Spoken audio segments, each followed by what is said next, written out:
مباراة مصر وغانا كانت تحت عنوان عودة الروح في الشوط الثاني.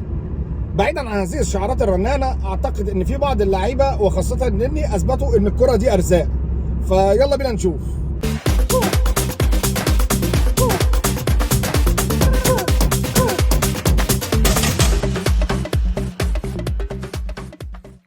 السلام عليكم ورحمة الله وبركاته. أنا أحمد صبري ودي الكرة مع هذه الكرة مع أفوكاتو جديدة دي. هذه الكرة مع أفوكاتو.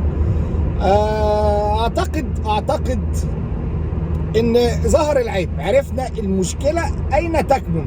يعني أنا مش عارف ليه اللغة العربية جاية معايا النهاردة قوي كده، بس يعني كان اللي حصل الشوط الثاني بين إن في ناس ملهاش لازمة بصراحة، من الآخر. اول ما خرج صلاح والنني الدنيا حلوت والدنيا زهزهت، ونزل تريزيجيه ولع من الاخر كده يا معلم. نزل الناس اللي عندها الجرينتا واللي بتلعب بقوه، والناس اللي عايزه تضيف لاسمها ما شبعتش خلاص والموضوع انتهى. وهذا يعني والسجع والقافيه برضو مش عارف جاي معايا النهارده كده ليه. فيعني هل انت عمرك شفت غانا فرقه ملط كده؟ يعني مفيش خالص كده.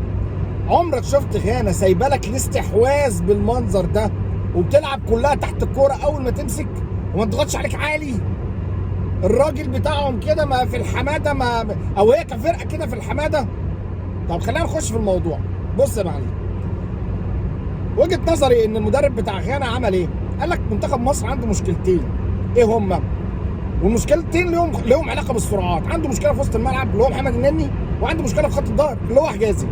قال لك النني كده انا ممكن اخترق من خلاله، وحجازي لو حطيته في سباق سرعه بس لازم ابقى جاي له من بعيد شويه او واخد سرعتي.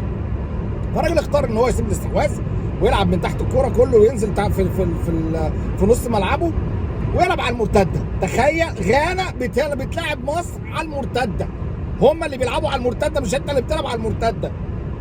وسايبين لك يعني غانا في اسوأ، انا ما شفتش غانا اسوأ من كده. فرقه في الحماده بالمنظر ده. قوم يجي عمك النني في الشوط الاولاني يترقص ترقيصه حلوه قوي ويجي فينا الجول الاولاني اللي يعني كنا خلاص بقى فقدنا الامل. فننزل الشوط الثاني بقى كده مستأسدين والكلام والجرينتا واخدانا. لما نحط الجول الاولاني بتاعنا ونتعادل فالحماسه تاخدنا فنبيع نفسنا. ازاي؟ الجول الثاني الراجل اللي كان معاه الكوره اللي على الجنب اليمين دوت، اللي دخل عليه محمد حمدي وامام عاشور وسابوا الراجل اللي راح اتبسط له الكوره وجاب الجول. ليه؟ حماسه زياده. انت اللي حطيت نفسك في الموقف ده. لما عدلت الدنيا بقى ولعبت 4-4-2، نزلت ده بقى عندك حمدي فتحي وامام عاشور في وسط الملعب، وتريزيجيه راح على الطرف ومرموش دخل فروه الثاني. الدنيا اتظبطت. يعني ليه بقى الدنيا اتظبطت؟ مرموش اساسا بيلعب بره في المانيا فيرود اساسا، وعندك تريزيجيه اللي نزل ولع.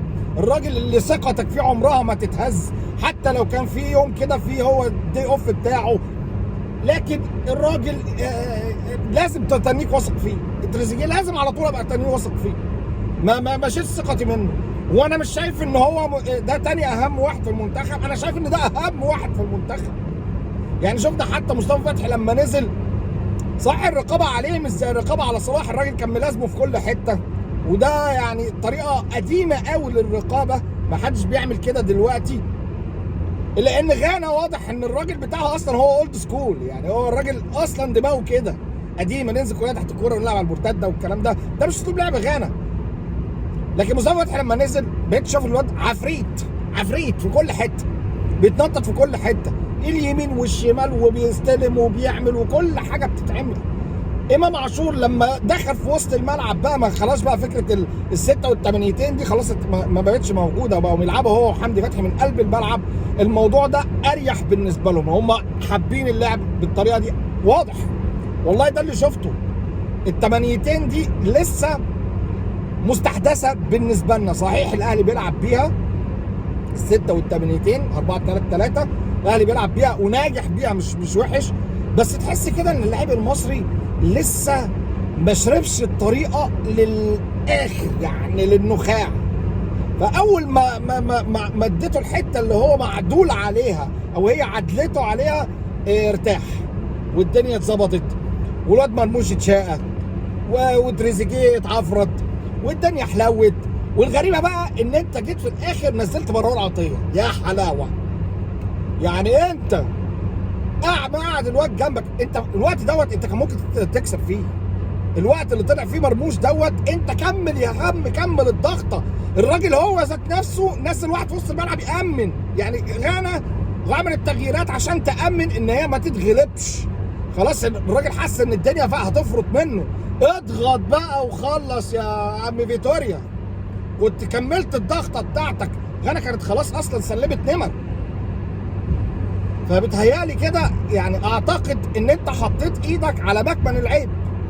فارجوك يعني المره الجايه، ارجوك يعني الماتش الجاي بلا هننا، خاصه ان كاب فيردي يعني كسبت الماتش اللي فات تنزانيا بالثلاثه. مش كانوا ثلاثه يا كابتن؟ ثلاثه. موزمبيق. فيعني اول المجموعه وانت هتلاعب فرقه بقى اصعب من اللي لعبتهم، ومحتاج تكسب عشان ما تخشش في حسابات ووجع قلب والكلام الحمصي دوت. يعني انت هتخش في لو كسبت او لو اتعادلت هتبقى 3 نقط، وغانا لو كسبت الماتش اللي جاي هتبقى 3 نقط. هنقعد بقى نخش في حسابات ووجع دماغ. اكسب يا معلم واخلص. وخاصه ان الدوافع بتاعه كاب فيردي اكيد هتبقى اقل، لان هي كده خلاص بقت اول المجموعه اصلا. فيعني اكسب واخلص. واعتقد ان عندك من القوه الهجوميه والاسماء اللي تعمل لك الكلام دوت. طلع محمد صلاح بقى خلاص من حساباتك، خلاص كده عندك فرقه تقدر تحقق. الفكره كلها عندك انت يا عم فيتوريا. حط التشكيل المناسب للمنتخب، حط خط الوسط المناسب للمنتخب، ارجوك مروان عطيه. بس كده. لو عجبك الكلام دوت ما تنساش اللايك، الشير، الكومنت، سبسكرايب. ولو انت بتتفرج عليا من على الفيسبوك يا ريت تروح تشترك في القناه. سلام.